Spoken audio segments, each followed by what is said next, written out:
I'm proud to be fourth generation related to crafts and handicrafts of Kashmir.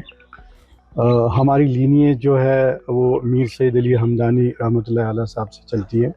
हमारा शजरे नस्ब उनके साथ मिलता है. तो आप समझ लीजिए हमारी जो ट्रांस माइग्रेशन हुई है वो हमदान से आए हुए हैं और बल्कि आर्टिजन्स लेके आए थे वो हज़रत, और उन्होंने हुनर बहुत सारे हुनर यहाँ पे लाए थे जो आज भी ज़िंदा हैं. मैं समझता हूँ उनकी मेहरबानी की वजह से.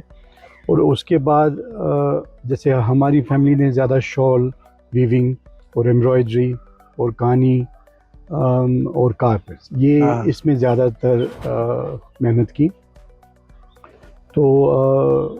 तो ये सिलसिला काफ़ी चला. हमारे ग्रैंडफादर ग्रेट ग्रैंडफादर तो उन्होंने इस चीज़ को आगे लिया अलग चीज़ में. कलकत्ता, दिल्ली और फिर यहाँ पे फ्रेंच और ब्रिटिश जो रूलर्स थे यहाँ आते थे, वो उनके शोरूम में फ़तेहगंज भी आते थे. तो उससे इनकी कनेक्शंस जो है ग्लोबल उस वक्त भी थे, तो बट लिमिटेड होता था उन दिनों. अच्छा. तो उसके बाद हमारे फादर मोस्ट प्रोबेबली उन्होंने दिल्ली की तरफ रुख किया. तो 1960 से लेके आज तक दिल्ली में उन्होंने बहुत मेहनत की और जो वहाँ की हाई जेंट्रीज़ है उनको मोटिवेट किया कि आर्ट्स एंड क्राफ्ट्स अगर आप अपने शानों पे रखेंगे तो आप एहसास जो है स्टेटस सिंबल माना जाएगा कि आपको इस चीज़ की कदर है. तो उन्होंने मोटिवेट किया बहुत सारे लोगों को और इस शाल से नवाजा और एक फ़ैशन बन गया दिल्ली में. अब दिल्ली की किसी भी आज वेडिंग पार्टी में जाएंगे वहाँ शॉलों की परेड चलती है. So everyone has to have better shawl than other. तो ये अल्लाह ताला का निज़ाम है. तो कैसे ये हुनर आगे चल रहा है ये हमारे बस से भी बाहर है, क्योंकि रिज़िक रज़ाक अल्लाह ताला खुद है और हमने देखा है ये कैसे अपने रास्ते खुद खोलता है. बिल्कुल. हाँ. तो इस वक्त जो हमने देखा कई सालों से मशीन्स ने बहुत इस फील्ड को ख़राब किया और ऑनलाइन भी लोग चीट हो रहे हैं. और ख़ास तौर से जब कश्मीरी खुद बात करते हैं, कश्मीरियों को भी इतना ज़्यादा खासा नॉलेज नहीं है कि पश्मीना क्या है, कहानी का वर्क कितना इंट्रिकेट होना चाहिए, या सोजनी या दुरुख या क्रोक. ये सब चीज़ें जो है इस वक्त आपको क्या लगता है कि कितना क्या स्टेटस है इस क्राफ्ट का? देखिए मैं कश्मीर तो अब जागा है, मतलब एज एवरेज लोगों के पास एक नॉलेज आ गई है कि पश्मीना शॉल कुछ है. 30 साल पहले जब हम दिल्ली में ये कोशिश करते थे उनको हाई क्वालिटी और असली चीज़ बेचने की, उस वक्त भी अमृतसर हमारे पीछे पीछे कॉपी करता था. वो मशीन का जामावार लेके आता था, वो और कुछ एम्ब्रॉयडरी मशीन से करके आता था. बट कस्टमरों को हम ये बताते थे कि जो चीज़ कश्मीर की नहीं है वो मशीन से होगी और जो कश्मीर से आएगा वो हाथ का होगा. और ये पूरी वर्ल्ड वाइड में सबको ये बताता हूँ, चाहे आप लोरो पियानो को कश्मीर भी पहने, कश्मीर जो यूरोप में मशहूर है, बिल्कुल सबसे महंगा बेचा जाता है, बट उसकी स्प्रिंग भी मशीन से होती है. तो वो हैंड वीव हैंड स्पिनिंग सिर्फ कश्मीर में बची हुई है. तो ये एक हमारे पास हुनर है जो सिर्फ कश्मीर का है. और अभी महमूद साहब ने जो मुहिम छेड़ी है GI टैग की, और इससे ये आइडेंटिफाई हो जाए कि ये कश्मीर से आया हुआ है. तो कश्मीर से भी उनको पता है कि कुछ लोग अब मशीन से स्पिन करते हैं और वो आता है, तो बहुत सारे लोगों को इस चीज़ की खबर नहीं है. तो इससे ये काफ़ी फ़ायदा होगा, लोगों को जानकारी होगी कि हाथ से बनने और मशीन के बनने में फ़र्क है. हाँ. तो वो महंगा होगा, वो सस्ता होगा.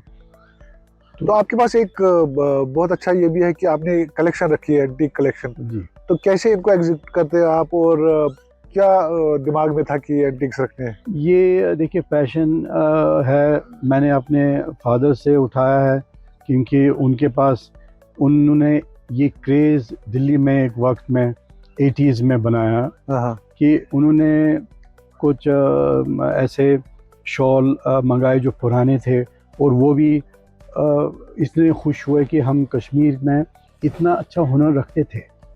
तो बोला कि इसको तो ऐसे कोई पहनेगा नहीं, अच्छा तो let it make it A shawl. तो ये उन्हीं लोगों का इनिशिएटिव है जो उसमें से कट पीसेस मिलते थे उनको, उसको ट्रांसफ़र किया इनटू ए स्मॉल लेडी शॉल।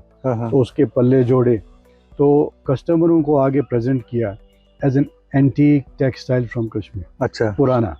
और तो एक जो एक्सपेरिमेंटेशन हुई है इसकी। एक्सपेरिमेंटेशन हुई, तो बोला कि आप क्योंकि ये पुराने, वो बोलते थे मेरे को कि ये पुराना चीज़ इतना हुनरमंद है, ये वेस्ट नहीं होना चाहिए, किसी कबाड़ी के पास नहीं जाना चाहिए। बिल्कुल ये आज देयर आर पीसेस, ये आज भी लोगों के शानों पे होना चाहिए।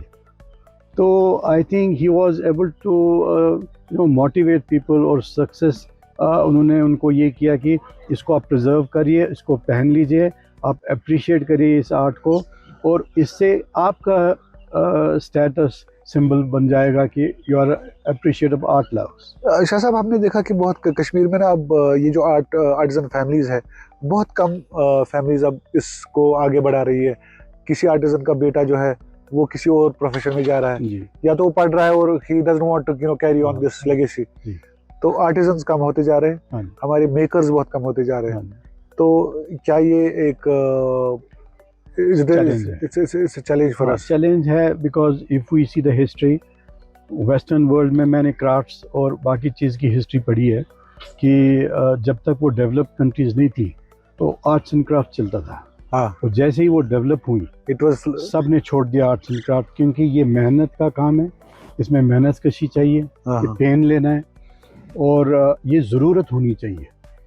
अगर आपने इंसान की सारी ज़रूरतें पूरी की, वो ये पेनफुल ये आर्ट नहीं करेगा, because everybody wants to have a easy white collar job. Absolutely. तो ये एक चैलेंज है, और हमको लगता है कि सिर्फ एक चीज़ इस हुनर को आगे चला सकता है कि नए जवानों को एक स्टेटस बढ़ाया जाए एज आर्टिस्ट, इनको एजाज़ दिया जाए कि ये आम लोगों का काम नहीं है।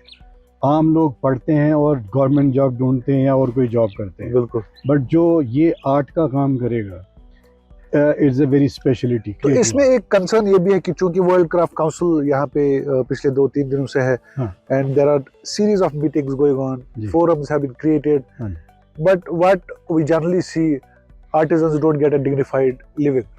You know, there are not dignified ways for the artisans.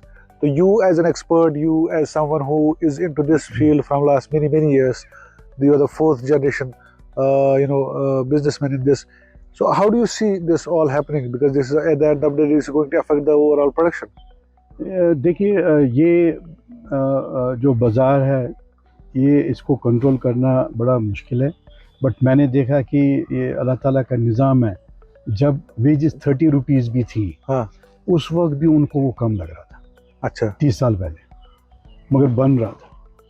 जिस वक्त वेजेस 1 रुपये, मेरा ग्रैंडफादर बोलता है 1 रुपया देते थे, उस वक्त उतनी ही लिविंग की ज़रूरत थी, उस वक्त भी वो कम होता था।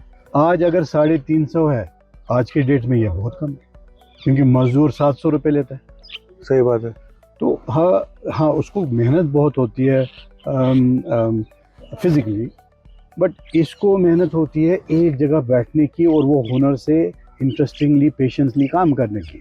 तो मुझे भी ये फील होता है कि एज एन आर्टिस्ट, जब एक पेंटर सक्सेसफुल होता है, कोई अच्छी क्रिएशन करता है, उसकी पेंटिंग्स का वैल्यू बहुत बढ़ता है। एक आर्टिस्ट को भी उसी स्टेटस में क्यों नहीं लिया जाए जो हमारा क्राफ्ट्समैन है या वीवर है।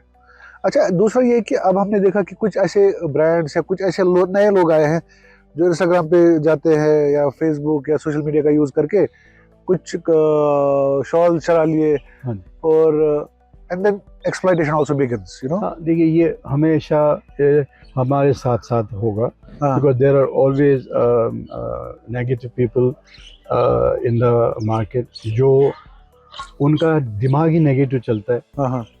आपको पता है कि रोज़ सारे निकलते हैं मेहनत करने के लिए, हाँ, कहीं से रोजी रोटी कमाएं, मगर सही तरीके से। बिल्कुल। बट इसमें कुछ ऐसे लोग भी हैं जो रात को उठते हैं, वो चोरी करने जाते हैं। क्या उनको कभी सिखाया नहीं किसी ने चोरी करना गलत है गुरु में? बट वो करेंगे ही करेंगे, क्योंकि उनका थॉट प्रोसेस वैसा ही है। सही। तो ये हमेशा कम्युनिटीज़ में रहेगा। बट ये कितने लोग होते हैं, आप अगर हिसाब लगाएं, ये कम होते हैं। हाँ, ज़्यादा लोग जो हैं वो नॉर्मल रूटीन में चलने वाले होते हैं। बिल्कुल। तो हमको इस चीज़ का असर नहीं होगा कि जो गलत तरीके से इसको अनकरेक्टली इसको यूज़ करें आर्ट को, और उसको धोखा दे लोगों को, गलत चीज़ें बेचें। तो people have to be aware. तो ये गलती लोगों की भी है कि आप एजुकेट क्यों नहीं हो रहे हो। जैसे हमको अल्लाह ताला बोलता है पहले इल्म हासिल करो किसी चीज़ का, और फिर उस चीज़ के बारे में आप जानो और फिर खरीदो, अमल करो, बिल्कुल। हाँ। तो हम सिर्फ क्या उसको गलती चढ़ाएं कि जो गलत बेच रहा है, हाँ, क्या उसकी गलती नहीं है कि उसने रिसर्च नहीं किया? सही। तो मिर्ज़ा साहब, बहुत इंटरेस्टिंग इनफैक्ट एक्सप्लेनेशन भी है, कनोटेशन भी है, और this is something very Sufi touch to this हाँ। ब्रांड। लास्ट पे जो लोग आपको देख रहे हैं पूरी दुनिया भर से, अगर पश्मीना की परख करनी होगी तो कैसे एक आम इंसान जिसको ज़्यादा नॉलेज ना हो, जिसको ज़्यादा जानकारी ना हो इसके बारे में, तो पश्मीना को कैसे उसको देखना चाहिए कि पश्मीना क्या सही में है?